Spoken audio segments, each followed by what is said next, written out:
नमस्कार दोस्तों, हमारे इस भक्ति चैनल पर आप सबका स्वागत है। आज शुक्रवार का दिन है।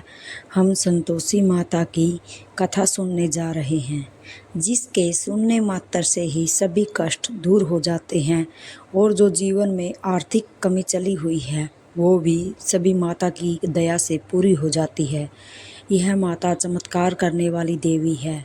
इसका चमत्कार हमारे जीवन में अगर सच्चे मन से श्रद्धा करते हैं तो ज़रूर दिखाई देता है। अब संतोषी माता की व्रत की विधि जानते हैं। सुनिए।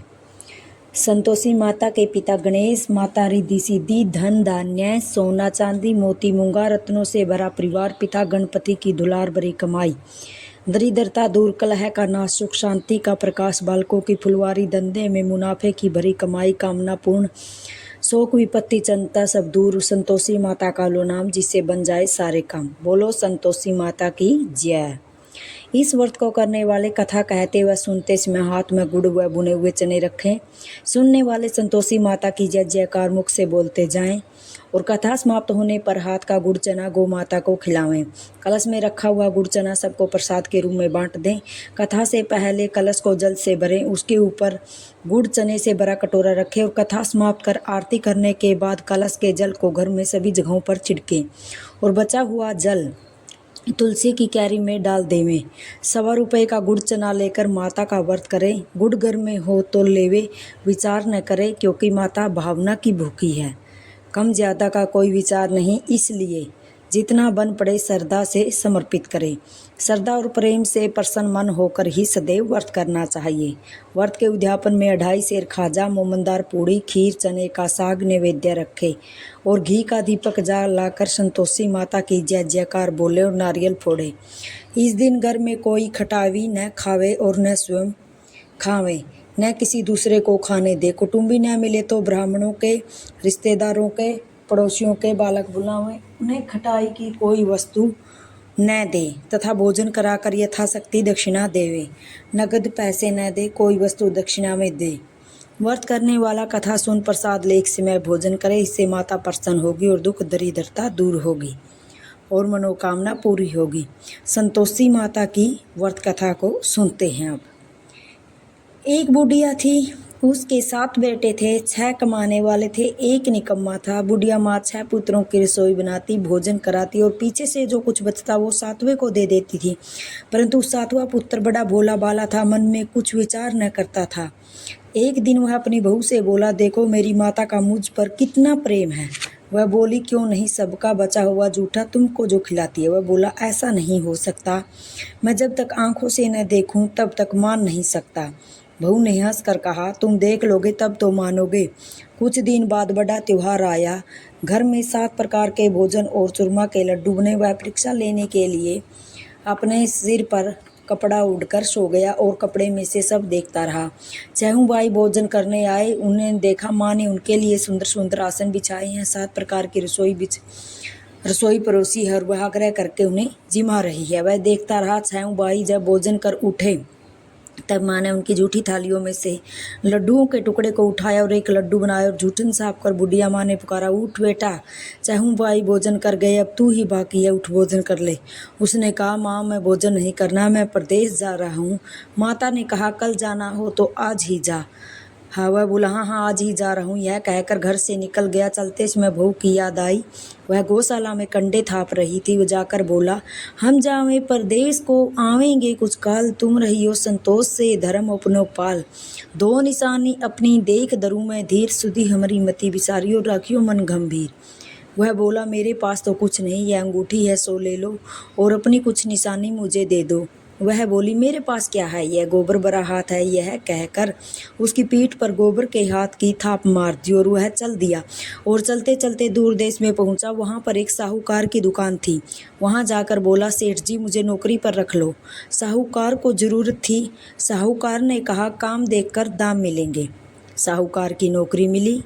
वह सवेरे 7 बजे से 12 बजे रात्रि तक काम करने लगा और कुछ दिनों में दुकान का लेन देन, हिसाब किताब, ग्राहकों को माल बेचना, सारा काम करने लगा। साहूकार के 7-8 नौकर थे। वे सब चक्कर खाने लगे, यह तो बहुत होशियार बन गया है। सेठ ने भी काम देखा और 3 महीने में उसे आधे मुनाफे का साझेदार बना लिया और 12 वर्ष में ही वह नामी सेठ बन गया। मालिक सारा कारोबार उस पर छोड़कर बाहर चला गया। इधर बहू पर क्या बीती सो सुनो। सास ससुर उसे दुख देने लगे, सारी गृहस्थी का काम कराकर उसे लकड़ी लेने जंगल में भेजते और इसी बीच घर के रोटियों के आटे से जो भूसी निकलती थी उसकी रोटी बनाकर रख दी जाती थी और फूटे नारियल के नरेले में पानी। इस तरह दिन बीतते रहे। एक दिन वह लकड़ी लेने जा रही थी। रास्ते में बहुत सी स्त्रियां संतोषी माता का व्रत करती दिखाई दी। वह वहां खड़ी होकर कहने लगी, बहनों, तुम किस देवता का व्रत करती हो? इस व्रत के करने से क्या पुण्य होता है? मुझे समझाकर कहोगी तो मैं तुम्हारा बड़ा एहसान मानूंगी।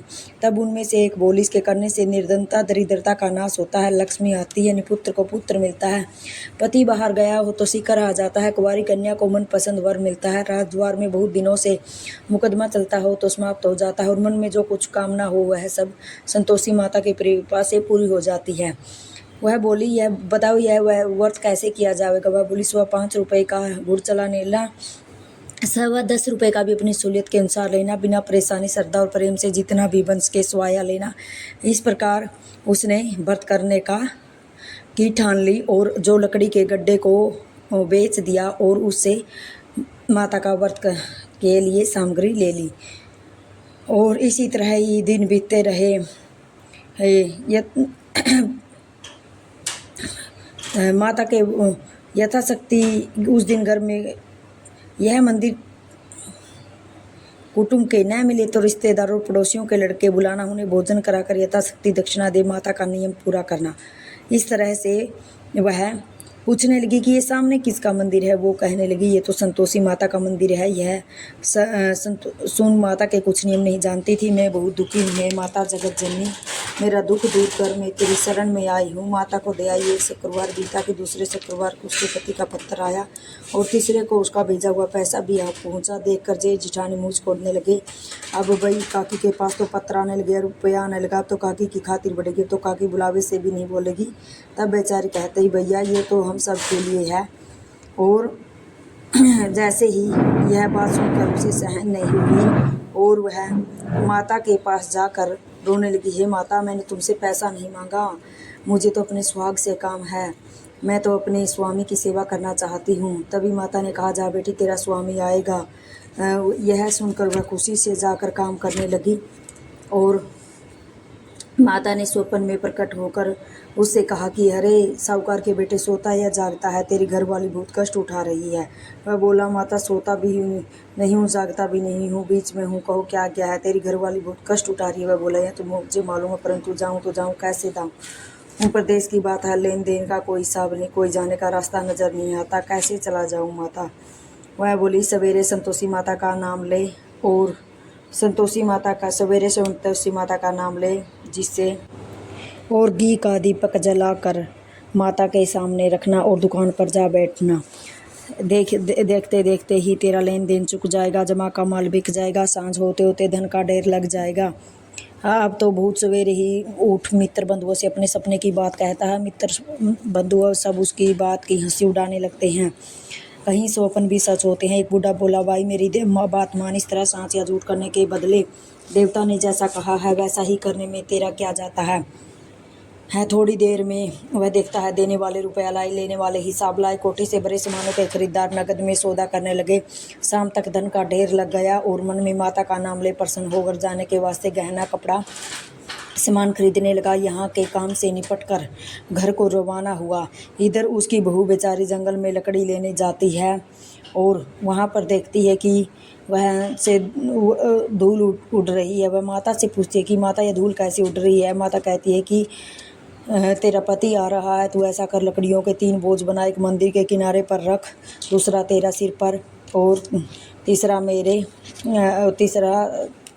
लकड़ी का गट्ठा लेकर मोह पैदा होगा, वहीं रुकेगा, नाश्ता पानी बना खाकर माँ से मिलने जाएगा। तू लकड़ी का बोझ उठाकर जाना, बीच चौक में गड्ढा डालकर 3 आवाज़ें जोर से लगाना, लो सासू जी लकड़ी का गट्ठा लो, भूसे की रोटी दो, नारियल के खोपरे में पानी दो, आज कौन मेहमान आया है? कहकर प्रसन्न हो मन लकड़ियों के 3 गट्ठे ले आई। एक नदी के तट पर एक माता के मंदिर पर रखा और इतने में एक मुसाफिर आ पहुंचा। सूखी लकड़ी देखकर उसकी इच्छा ही कि वह निवास करे, भोजन बना गाँव को चले। इस प्रकार भोजन बना विश्राम ले गाँव को गया। उसी समय बहू सिर पर लकड़ी का गट्ठा ले आती है और उसे आंगन में डालकर जोर से 3 आवाजें देती है।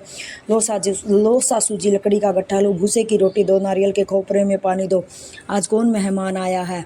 यह सुनकर सास अपने दिए हुए कष्टों को बुलाते हुए कहती है, पति बेटा ऐसा क्यों कहती है, तेरा पति ही तो आया है, बैठ मीठा भात खाकर कपड़े गहने पहने। इतने में सुवास सुनकर पति व्याकुल हो जाता हुआ कहता है कि माँ यह कौन है। माँ कहती है कि बेटा ये तेरी बहू है, जब से गया है तब से सारे गांव में जानवर की तरह भटकती फिरती है, काम काज घर का कुछ करती नहीं और अब तुझे देखकर भूसे की रोटी और नारियल के खोपरे में पानी मांग रही है।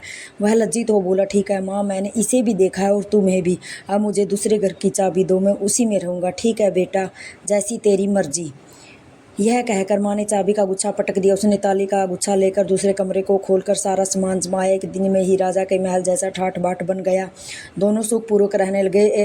तत्पश्चात अगला शुक्रवार आया। उसने अपने पति से कहा, मुझे माता का उद्यापन करना है। उसने बोला, खुशी से कर लो। वह तुरंत ही उद्यापन की तैयारी करने लगी और अपने जेठ के बच्चों को कहने गई। जेठानी ने तो 1-2 बातें सुनाई और बच्चे को सिखला दिया, देखो रही, भोजन के समय पहले ही खटाई मांगना, जिससे उसका उद्यापन पूरा नहीं हो सके। लड़के जिमने आए, खीर पेट भर कर खाई, परंतु याद आते ही कहने लगे, हमें कुछ खाना नहीं भाता, हमें खीर खाना नहीं भाता, देखकर अरुचि होती है। लड़के उठ खड़े हुए, बोली, बहू कुछ न जानती थी, सो उन्हें पैसे दे दिए। लड़के उसी में उठ करके इमली ले खाने लगे। यह देखकर बहू पर माताजी ने कोप किया। राजा के दूत उसके पति को पकड़ कर ले गए और मनमाने खोटे वचन कहने लगे। यह सब मालूम हो जा और लूट कर धन इकट्ठा, और जेठानी मनमाने खोटे वचन कहने लगे। सो अब सब मालूम हो जाएगा जब जेल की रोटी खाएगा। उसे यह वचन सहन नहीं हुए। वह माता के मंदिर में गई और रोती रोती कहने लगी, हे माता, तूने यह क्या किया। हंसाकर क्यों रुलाने लगी। माता बोली, पुत्री, तूने मेरा उद्यापन करके मेरा व्रत भंग किया है, इतनी जल्दी सब बातें भुला दी। वह बोली, माता, भूली तो नहीं हूँ, न कुछ अपराध किया है, मुझे तो लड़कों ने भूल में डाल दिया, अब भूल नहीं होगी। वह बोली, जाओ, अब तुझे तेरा पति मिल जाएगा। इसी तरह वह वहाँ से चली तो रास्ते में पति आता मिला। वह बोली, तुम कहाँ गए थे। उसने कहा कि उसका टैक्स राजा ने मांगा था, वह भरने गया था। वह प्रसन्न हो बोली, भला हुआ, अब घर चलो। कुछ दिन बाद फिर शुक्रवार आया। वह बोली, मुझे माता का उद्यापन करना है। पति ने कहा, वह फिर करो। वह फिर जेठ के लड़कों से भोजन को कहने लगी। जेठानी ने तो 1-2 बातें सुनाई। लड़के को सिखा दिया कि तुम लोग पहले ही खटाई मांगना। लड़के खाना खाने से पहले ही कहने लगे, हमें खीर खाना ही नहीं भाता, हमें खटाई देना, हमारा जी बिगड़ता है। वह बोली, खटाई खाने को नहीं मिलेगी, आना हो तो आओ। यह कहकर वह ब्राह्मणों के लड़के बुलाकर भोजन कराने लगी और यथाशक्ति दक्षिणा की जगह उन्हें 1-1 फल दिया। और इससे माता संतोषी प्रसन्न हो गई और माता की कृपा होते ही 9वें मास उसको चंद्रमा के समान सुंदर पुत्र प्राप्त हुआ। पुत्र को लेकर प्रतिदिन माताजी के मंदिर को जाने लगी। माँ ने सोचा कि यह रोज आती है, जिसके घर क्यों न इसके घर चलूं, इसका आसरा देखूं तो सही। माता ने भयानक रूप बनाया। गुड़चने से सना मुख, ऊपर मक्खियाँ भिनभिना रही थी। कोई देहरी में पाँव रखते ही उसकी सास चिल्लाई, देखो रे, कोई चुड़ैल डाकिन चली जा रही है, लड़कों से भगाओ नहीं तो किसी को खा जाएगी। लड़के चिल्लाकर खिड़की बंद करने लगे। वो रोशनदान में से देख रही थी। वह प्रसन्नता से पगली होकर कहने लगी कि आज मेरी माताजी मेरे घर आई है। यह कहकर बच्चे को दूध पिलाने से हटाती है और इतने में सास का क्रोध फूट पड़ा। मेरी बहू इसको देखकर कैसी उतावली हुई है, जो बच्चे को पटक दिया। इतने में माँ के प्रताप से जहाँ देखो वहाँ लड़के ही लड़के नजर आने लगे। माँ बोली, मैं जिनका व्रत करती हूँ, यह वही संतोषी माता है। इतना कह झट से घर के सारे किवाड़ दिए। सबने माता के चरण पकड़ लिए और विनती कर कहने लगे, हे माता, हम मूर्ख हैं, विज्ञानी हैं, तुम्हारे व्रत की विधि हम नहीं जानते, हमने बहुत बड़ा पाप किया है, आप हमारे अपराध को क्षमा करो। इस प्रकार माता प्रसन्न हो गई और हे माता, बहू को जैसा फल दिया वैसा सबको देना। जो यह कथा कहे और सुने उसका मनोरथ पूर्ण हो। बोलो संतोषी माता की जय। एक बार सारे बोलो, संतोषी माता की जय। माता का भोग लगाओ मैया योगेश्वरी, भोग लगाओ मैया भुवनेश्वरी, भोग लगा अन्नपूर्णेश्वरी, मधुर पदार्थ मन भाए, थाल सजा हूँ खाजा खीर, प्रेम सहित विनती करूँ धर धीर, तुम माता करुणा गंभीर, भगत चना गुड़ प्रिय पाए, शुक्रवार तेरो दिन प्यारो, भक्तों की तरह तुम दुख टारो। इस प्रकार यह हमारी जो कथा है पूरी हुई। माता सबके जीवन में सुख और शांति लाए और सबको खुशहाली दे, और जो यह कथा कहे और सुने उसकी सभी मनोकामना पूरी हो और यह एक चमत्कारी देवी है। वह अपनी भक्तों की ज़रूर सुनती है। धन्यवाद।